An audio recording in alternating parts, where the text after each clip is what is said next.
No vídeo de hoje eu vou falar sobre a minha experiência com o desmame do meu filho mais velho.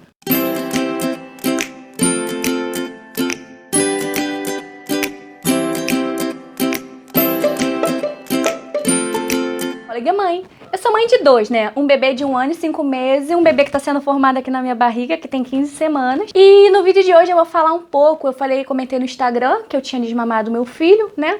E aí muitas seguidoras ficaram curiosas, ficaram querendo saber como foi minha experiência, querendo saber como é que foi, né? Como é que meu filho reagiu, enfim, a experiência no geral, pra mim e pro meu filho. E aí eu tinha prometido pra elas que eu ia fazer um vídeo aqui no YouTube e que eu ia divulgar, porque é tanta coisa que eu preciso falar que não ia dar no stories de 15 segundos, ia ficar lá um monte de stories. Então eu preferi falar por aqui, porque dessa forma, além das minhas seguidoras, outras mães também que estejam passando por isso, também pode ser que ajude, né, esse vídeo que eu tô fazendo aqui. O desmame que eu tive que fazer no meu filho, eu falo que eu tive que fazer porque eu não queria fazer, mas eu tive que fazer. Eu tive um problema chamado hematoma ovular. Não, desculpa. É descolamento ovular, porque também é conhecido como um hematoma, né? Então, esse problema, eu vou postar até com um vídeo falando sobre, né, dando o meu relato, até pra quem já passou por isso, ou quem esteja passando por isso, se sinta mais confortável, saiba que tem que seguir as recomendações que vai ficar tudo bem. Então, eu tive que fazer o desmame do meu filho. Eu não queria fazer, mas eu tive que fazer porque eu tava tendo um descolamento do saco gestacional. 50%, a metade do meu saco tinha descolado e eu não podia amamentar. Porque caso eu amamentasse, eu podia sofrer um aborto. Então, infelizmente, meu filho tinha 1 ano e 3 meses na época, agora ele tem 1 ano e 5. Já tá tudo bem, tá, gente? Eu melhorei. No vídeo, no meu relato, eu falo sobre. Eu tive que fazer um desmame abrupto. Não foi do jeito que eu planejei, não foi do jeito que eu sempre estudei. Porque eu queria fazer um desmame gentil, eu não queria ter que fazer desse jeito, mas é assim, nem tudo tá sob o nosso controle e tem algumas coisas que fogem do nosso controle e temos que fazer, né? Mesmo a gente não querendo, a gente tem que fazer. E foi dessa forma que eu tive que desmamar meu filho para preservar a saúde desse bebezinho que tá aqui se desenvolvendo e a gestação, porque eu não queria sofrer um aborto, né? Então foi uma decisão difícil, na verdade não foi nem uma decisão, né? Eu não tive escolha. Mas foi uma ação difícil, mas necessária no momento. O processo de desmame durou por aqui 1 semana. Meu filho tinha 1 ano e 3 meses, ele mamava e esse processo durou 1 semana. Então eu vou falar de forma detalhada como é que foi, tá? Pra vocês entenderem como funcionou aqui, gente. Mas cada criança é única. Eu posso fazer outro vídeo também, se vocês tiverem interesse, comentem aqui sobre um desmame gentil. Mas infelizmente no meu caso não aconteceu desse jeito. E eu prefiro ser sempre o mais transparente possível, porque eu tive que fazer esse desmame, enfim. Então, assim que eu descobri esse meu problema, né, o descolamento ovular, eu tive que imediatamente trabalhar de casa. E aí, o que acontece? Minha mãe ficava olhando o Bernardo pra eu trabalhar. E aí eu não podia amamentar o meu filho, então eu me trancava no quarto e trabalhava, vinha, brincava com ele, nunca deixava de dar atenção, sempre deitada, né, ele do meu ladinho, eu brincando com ele do jeito que eu podia, porque eu tive que fazer um repouso. E aí durante o dia, como eu trabalhava fora, antes de ter que trabalhar em casa por causa do problema que eu tive, eu já não amamentava ele durante o dia, era só à noite, eu chegava do trabalho, tomava banho e ele pulava em cima de mim. E aí, quando eu encerrava o meu expediente, né, quando eu comecei a encerrar meu expediente aqui, home office, vinha a hora que meu filho queria mamar. E aí, eu pegava uma mamadeira e dava pra ele. E aí, como ele tava com vontade de mamar, ainda bem que ele se adaptou super bem ao leite de vaca, porque como ele já tinha mais de 1 ano, ele podia consumir leite de vaca. Eu enchia a mamadeira, esquentava um pouquinho, ele tomava tudo. Isso fazia com que ele esquecesse um pouquinho do peito. E aí, o pai dele chegava do trabalho e a gente ia colocar pra dormir. O meu filho, gente, só dormia no peito antes de eu ter que desmamar. Então aí foi outro desafio. Ele começou a dormir com o pai começou a ninar, eu não podia ficar por perto, até durante a madrugada, porque se ele me visse de madrugada, ele ia querer mamar. Então quando ele acordava de madrugada querendo mamar, ele ainda acordava 1, 2 vezes. Quem tinha que acolher era o pai. Eu não podia acolher, senão ele queria peito. Aí o pai vinha, fazia uma mamadeirinha, dava pra ele tomava, o pai ninava. E nem sempre ele reagia bem. Na primeira semana foi muito difícil, ele tinha alguns despertares, ele despertava mais do que o normal, porque ele sentiu falta do peito. Todas as vezes o pai acolheu, então assim, o pai, ou se não tiver pai, algum cuidador próximo, é fundamental nesse processo. Ainda mais tendo que fazer um desmame abrupto, né? Então assim, realmente eu não tive como postergar, tinha que ser ali agora e acabou, porque eu não queria ter um aborto. E eu não podia, né? Minha consciência não ia deixar, enfim. Então, todas as vezes que ele acordava à noite, o pai acolhia. E foi durante uma semana de muitos despertares. Ele despertava muito e o pai não dava mamadeira todas as vezes que ele despertava, tá? Ele só tomava mamadeira uma, no máximo duas, mas geralmente era uma vez. Nas outras, o pai ficava estilo zumbi mesmo, ninando, deitava junto. E assim foi durante uma semana. Então, na primeira semana foi desse jeito. Foi difícil, ele despertava várias vezes, o pai trabalhando fora, estava extremamente cansado. Só que assim, eu não podia pegar meu filho no colo por causa do problema que eu tava, né? Do descolamento. E eu também não podia amamentar, então não tive outra opção a não ser o pai. O meu marido, né, foi fundamental nesse processo. Sem ele teria sido muito mais difícil. Ele foi super parceiro.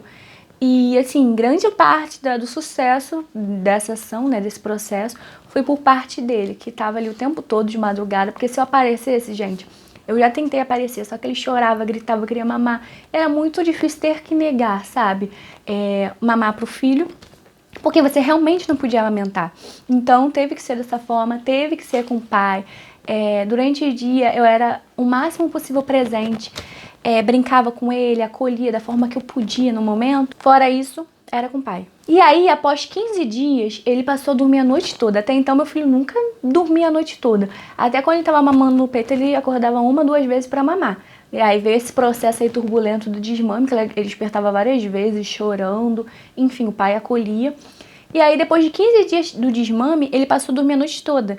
E aí ele começou a dormir 8, 9 da noite e até 6, 7 horas do dia seguinte direto, sem acordar. Todo mundo começou a descansar bem, ficou tudo bem, a rotina voltou.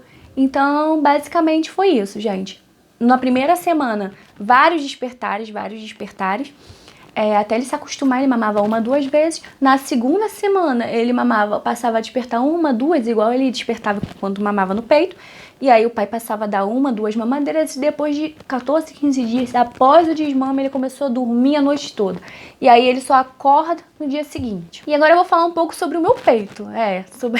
Sobre o meu peito. Por quê? Porque como eu amamentava o meu filho, o meu corpo estava acostumado a produzir leite. Tinha aquela rotina de encher um pouco o peito ou não encher, de ter leite. Durante 4 dias, os 4 primeiros dias, eu tinha que tirar uma vez por dia o leite. Eu tirava o leite, eu até aproveitava e dava esse leite pro meu filho. Eu tirava uma vez por dia, porque eu não podia ter estímulo na mama. Então, uma vez por dia eu tirava aquele leite e dava pro meu filho, porque meu peito estava começando a empedrar e doía muito. Durante os primeiros 4 dias, gente, doía muito, assim, muito, muito, muito, porque eu não sei se seu peito já empedrou, mas você sabe como é que é. Então eu tive que tirar uma vez por dia, não teve jeito. Eu tirava uma vez por dia, eu só não dava mamar pra ele, porque senão ia dificultar esse processo de desmame, então eu mesma tirava. Quinto dia já parou de empedrar, já parou de ficar cheio, e aí o meu corpo foi diminuindo a produção, naturalmente. Eu tava com 7 meses e 4 dias de gestação. E aí, com 12 semanas, eu descobri que meu problema tinha melhorado. Eu não tava mais com descolamento. Hoje eu tenho 15 semanas de gestação. O meu peito ainda sai leite, gente. É uma coisa incrível. Eu não amamento meu filho, não voltei a amamentar. Como ele já não se importa mais, já não pede, já não sente falta. Então, eu não voltei a amamentar depois que eu melhorei do meu problema de descolamento ovular, do descolamento da bolsa gestacional. Mas o meu corpo ainda produz. É fantástico, eu ainda tenho leite, mesmo depois de todo esse tempo. Eu não tiro leite, eu não amamento, mas eu ainda tenho leite. E é isso, a minha gestação, ela tá fluindo da melhor forma possível. Meu filho se acostumou a não mamar mais no peito, hoje ele tem 1 ano e 5 meses, ele não mama mais no peito, ele toma... E como tá hoje em dia? Então, ele toma mamadeira uma vez por dia, ele janta, geralmente 6h30 da noite, quando dá umas 8, 8h30, ele toma uma mamadeira de 240 ml e dorme a noite toda, não acorda pra mamar de madrugada mais, só acorda no dia seguinte toma café da manhã normal e as refeições do dia normal. A alimentação dele já tá super estabelecida, então não precisa dar mamar durante o dia. eu só dou uma mamadeira, que é nesse horário que eu te falei, 8, 8 e meia. Hoje em dia tá tudo bem, ele não sente falta. Durante o primeiro mês, mesmo ele sem mamar, ele ainda chegava e ficava às vezes, botava a mão por dentro da minha blusa, ficava apertando meu peito. Hoje em dia ele já não faz mais isso, ele já não sente mais falta. Chega o horáriozinho dele da mamadeira, ele já fica pedindo. Eu falo, quer mamar? Quer uma mamadeira? Ele já fica pedindo, todo feliz. E é isso. Hoje em dia meus 2 filhos estão bem, ele ficou bem com desmame. Meu bebezinho aqui tá sendo gerado da melhor forma possível. Até vou mostrar aqui uma outra dele, ó. Aqui, ó. Aqui tinha 12 semanas, agora eu tô com 15. E no final das contas deu tudo certo. Então, se você tá passando por esse processo, se você não é que nem eu, você não tem nenhum problema que você tem que desmamar, se você tá passando por esse processo, é importante você ter uma rede de apoio, ter uma pessoa com quem você possa contar. É importante também que o seu marido, se você tiver, né, o pai, participe desse processo ativamente. É importante também fazer da forma mais gentil possível pro bebê também não achar, pra criança não achar também que você simplesmente não quer dar mamar pra ele, e vai ficar tudo bem. No início, assim, pode ser um processo complicado, pode ser um processo demorado, mas no final das contas vai ficar tudo bem. O seu filho vai continuar te amando, você vai continuar demonstrando que ama, carinho de outra forma, de uma forma nova. E vai ficar tudo bem. Muito obrigada, se você está assistindo esse vídeo até aqui, muito obrigada por assistir. Não deixe de se inscrever, se inscreva aqui porque você vai estar ajudando muito o canal. Eu vou continuar postando aqui toda semana vídeos, os vídeos vão chegar pra você. Muito obrigada, se vocês tiverem qualquer dúvida, podem me chamar no Instagram sobre esse processo, que eu tenho algumas seguidoras que vieram conversar comigo, eu troquei ideia. Comentem aqui como está sendo essa sua experiência de desmame e até o próximo vídeo.